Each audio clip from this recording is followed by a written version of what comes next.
देखिए, राज्यसभा के लिए एक सीट वाकंट हुई थी। हमारे यहाँ से राज्यसभा के जो माननीय सदस्य थे, देश के यशस्वी प्रधानमंत्री आदरणीय नरेंद्र मोदी जी, भारतीय जनता पार्टी के राष्ट्रीय अध्यक्ष जगत प्रकाश नड्डा जी और हमारे भारत के गृह मंत्री आदरणीय अमित शाह जी, तमाम उच्च लीडरशिप आदरणीय मनोहर लाल जी, उनका हम दिल से धन्यवाद करते हैं कि उन्होंने हमें हमारी पार्टी की बहुत ही सीनियर और बहुत ही पुरानी, जिन्होंने नीचे ग्रास रूट लेवल से भारतीय जनता पार्टी को लंबे समय से मजबूत करने का काम किया है और पूर्व में महिला आयोग की माननीय चेयरपर्सन रही हैं रेखा शर्मा जी को राज्यसभा के लिए आज नॉमिनेशन फाइल किया है। मैं इनको बहुत बहुत बधाई भी देता हूं। केंद्रीय नेतृत्व का मैं दिल से आभार प्रकट करता हूं कि एक ग्रॉस रूट लेवल के कार्यकर्ता को आज राज्यसभा के अंदर भेजा है। मैं इसके लिए केंद्रीय नेतृत्व का बहुत बहुत धन्यवाद करता हूं और रेखा शर्मा जी को मैं बहुत बहुत बधाई देता हूं और ये हरियाणा का पक्ष राज्यसभा के अंदर रखेंगी मजबूती से, हरियाणा को बड़ा उसका लाभ मिलेगा।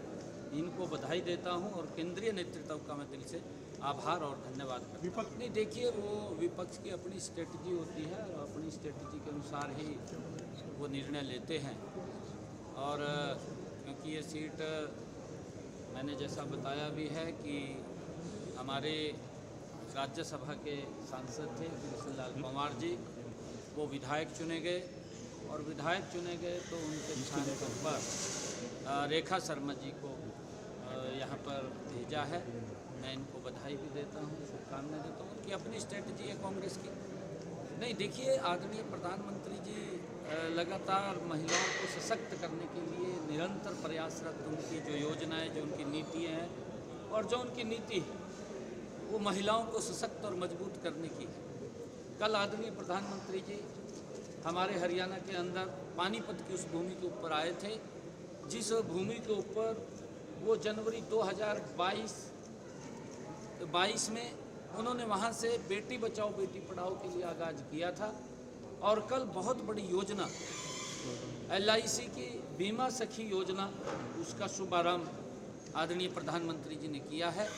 क्योंकि जब बेटी बचाओ बेटी पढ़ाओ का आगाज किया था उससे भी देश के अंदर लाखों बेटियों को जीवन दान मिला है और जो ये योजना कल शुरू की है बीमा सखी योजना, उसका बड़ा लाभ हमारी महिलाएं सशक्त और मजबूत होंगी, उनका रोजगार का साधन खड़ा होगा, आत्मनिर्भर बनेंगी। आदरणीय प्रधानमंत्री जी ने कल हरियाणा की भूमि से इस योजना को लॉन्च किया है। मैं इसके लिए भी आदरणीय प्रधानमंत्री जी का धन्यवाद करता हूँ। आदरणीय प्रधानमंत्री जी महिलाओं को सशक्त और मजबूत करने के लिए निरंतर वो काम करते रहते हैं और उसका परिणाम है कि देश की महिलाएं आदरणीय मोदी जी, आदरणीय भारतीय जनता पार्टी के साथ वो श्रद्धा से उनको आगे बढ़ाने का काम करती हैं और बहुत सारी योजनाएं हैं जो महिलाओं के लिए हमारी सरकार ने, आदरणीय मोदी जी के नेतृत्व में डबल इंजन सरकार ने वो चला रखी है, जिसका लाभ भी मिल रहा है। चाहे सेल्फ हेल्प ग्रुप की हमारी बहनें हैं और चाहे ड्रोन दीदी है और चाहे हमारी महिला उद्यमी है, विभिन्न योजनाओं के माध्यम से महिलाओं को सशक्त करना ये हमारी सरकार निरंतर कर रही है। ये पहली बार है, मैं धन्यवाद करना चाहूँगा आदरणीय प्रधानमंत्री नरेंद्र मोदी जी का कि उन्होंने लोकसभा और विधानसभा के अंदर भी 33% का आरक्षण नारी शक्ति वंदन बिल वो भी पास नरेंद्र मोदी जी भारतीय जनता पार्टी ने किया है, जिसका लाभ हमारी बहनों को आदरणीय प्रधानमंत्री जी की जो सोच है कि महिलाएं भी इस देश के विकास के अंदर उनकी भी महत्वपूर्ण भूमिका हो, उसको लेकर के उसको पास किया, उसका लाभ आने वाले समय के अंदर और जल्दी ही हिसार एयरपोर्ट वो वर्किंग में आ जाएगा। आदरणीय प्रधानमंत्री जी का जो ही हमें समय मिलेगा उसके बाद उसको हम चालू करेंगे और इसका बड़ा लाभ जो महाराजा अग्रसेन एयरपोर्ट हवाई अड्डा जो हिसार के अंदर बन रहा है उसका लाभ पूरे हमारे इधर पंजाब के लोगों को भी मिलेगा, राजस्थान के लोगों को भी मिलेगा, हमारे हरियाणा के लोगों को तो मिलेगा ही। क्योंकि हिसार के अंदर जब एक हवाई अड्डा आएगा तो वहाँ पर चाहे इंडस्ट्रियल हब की बात हो, चाहे अन्य विकास के कार्य जो वहाँ पर लोगों को रोजगार की बात हो, उस सारे सिस्टम वो वहाँ खड़ा होगा और उसका लाभ वहाँ के लोगों को मिलेगा। और जल्दी ही, क्योंकि हिसार जो महाराजा अग्रसेन हवाई अड्डा हिसार के अंदर है, उसकी सारी फॉर्मेलिटीज हमने पूरी कर ली है, लगभग फाइनल दिशा के अंदर है और जल्दी ही होगा। ऐसा नहीं है, किसान हमारे आदरणीय हैं और हम किसानों, मैं किसान का खुद बेटा हूँ और मैं एक छोटे किसान का बेटा हूँ, गरीब किसान का बेटा हूँ।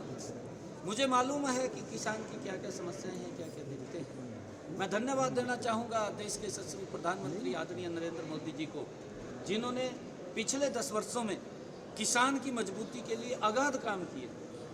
मजबूती से किसान को सशक्त करने का काम अगर 10 वर्षों के अंदर हुआ है तो नरेंद्र मोदी जी के कालखंड के अंदर हुआ है।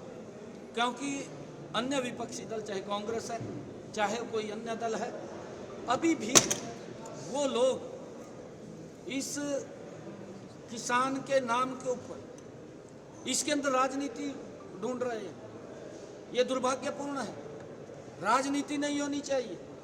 हमने कहा भी है, कांग्रेस को भी हम बोलते हैं, हमने हरियाणा के अंदर किसान की 100% फसल एमएसपी पर खरीदने का काम किया है। लगातार नरेंद्र मोदी जी देश के किसानों को एमएसपी लगातार बढ़ा करके देने का काम कर रहे हैं हर वर्ष।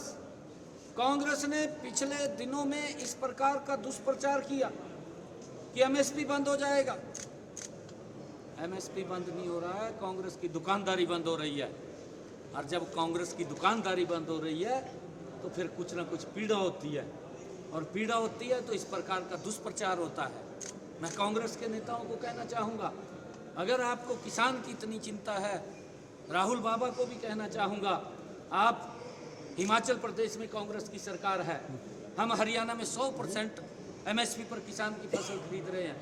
नरेंद्र मोदी जी लगातार एमएसपी बढ़ा करके देने का काम कर रहे हैं, एक भी फसल नहीं छोड़ रहे हैं।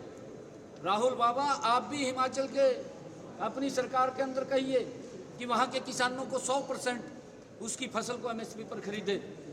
कर्नाटक के अंदर कहे, कर्नाटक में कांग्रेस की सरकार है, क्यों नहीं बोल रहे हैं? अपनी किसान सरकार की तरफ ताला लग जाता है, वहाँ पर जाकर के बोलना चाहिए। अपनी सरकार है, राहुल बाबा को कहना चाहिए, राजनीति नहीं करनी चाहिए कि वहाँ के कर्नाटक के किसान की फसल को 100% एमएसपी पर खरीदे।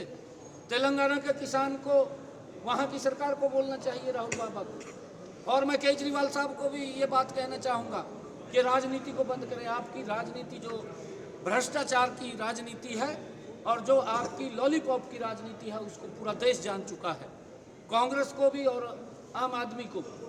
आप पंजाब के किसानों को ये आश्वस्त करिए, उनको आश्वासन दीजिए कि आपकी फसल 100% एमएसपी पर खरीदने का काम पंजाब सरकार करेगी। क्यों नहीं बोलते हैं? पहले अपने गिरे बहा में जा करके देखें, फिर दूसरे के ऊपर उंगली उठाने का काम करें। ये करना चाहिए केजरीवाल साहब को, राजनीति नहीं करनी चाहिए इसके। किसान हमारे आदरणीय है, मैं किसान का बेटा हूँ, मुझे मालूम है। मैंने खेत के अंदर अपने हाथ से पानी लगा रखा है, खाल के अंदर नक्के मोड़े हैं। मैं किसान की जीरो ग्राउंड की रिपोर्ट जानता हूँ। मैं नरेंद्र मोदी जी का धन्यवाद करता हूँ कि एक गरीब किसान के बेटे को हरियाणा की जिम्मेवारी दी है, और उसको मालूम है, नरेंद्र मोदी जी को मालूम है कि किसान को कैसे सशक्त और मजबूत करना है। परंतु ये कांग्रेस पार्टी और अन्य दल मिलकर के जो इंडी गठबंधन के साथ जुड़े हुए हैं, ये किसान के नाम के ऊपर राजनीति कर रहे हैं। अरे उनके सुधार की बात करिए, आपकी सरकारें हैं, आप वहाँ पर जाकर के चिंता करिए, तब जाकर के उंगली उठानी चाहिए। सबसे पहले मैं देश के यशस्वी प्रधानमंत्री श्री नरेंद्र मोदी जी का धन्यवाद करना चाहूँगी। मैं हमारे राष्ट्रीय अध्यक्ष जगत प्रकाश नड्डा जी का धन्यवाद करना चाहूँगी। मैं अमित भाई का धन्यवाद करना चाहूँगी। मैं मनोहर लाल खट्टर जी का, और मैं नायब सैनी जी का जो सीएम है, हमारे यशस्वी सीएम है हरियाणा के, उन सबका धन्यवाद करना चाहूँगी कि उन्होंने मुझे एक बार फिर मौका दिया देश की सेवा करने के लिए। मैं राजनीति में तो बहुत सालों से काम कर रही हूँ, लेकिन जब से मोदी सरकार आई है उन्होंने महिलाओं के लिए जो कदम उठाए हैं, सबसे पहले मुझे लगता है आज महिलाएं जिस रास्ते में उनको जाना चाहिए था, आज वो रास्ता उन्होंने दिखाया है। और महिलाओं को सशक्त करने के लिए सबसे ज़्यादा कदम अगर उठाए हैं तो माननीय प्रधानमंत्री जी ने उठाए हैं। उनकी राह पे उनके दिशा निर्देश और माननीय नायब सिंह सैनी जी की दिशा निर्देश मैं काम करूंगी। हरियाणा को सशक्त करूंगी, हरियाणा की महिलाओं को सशक्त करूंगी। और जैसे ही पार्टी आदेश देगी मैं पार्टी का धन्यवाद करना चाहूँगी, क्योंकि पार्टी ने बहुत बड़ी जिम्मेवारी मुझे दी है। मैं उन सबका जो मेरे साथ मेरे कार्यकर्ता, भाजपा के कार्यकर्ता, जो मेरे चाहने वाले, जो मुझे प्यार करने वाले, सबका तहे दिल से शुक्रिया अदा करती हूँ।